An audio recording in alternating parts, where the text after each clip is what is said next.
Hello everybody, today we'll talk about how to fix or how to solve Messenger white screen. To know how to fix or how to solve Messenger white screen, you should just go to settings. Here in this page we click apps, default apps, app settings.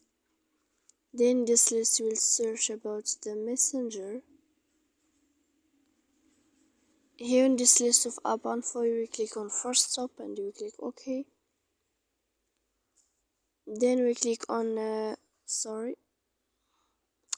here we click Messenger, then we click first stop, here we go to click storage, and after that we click clear cache.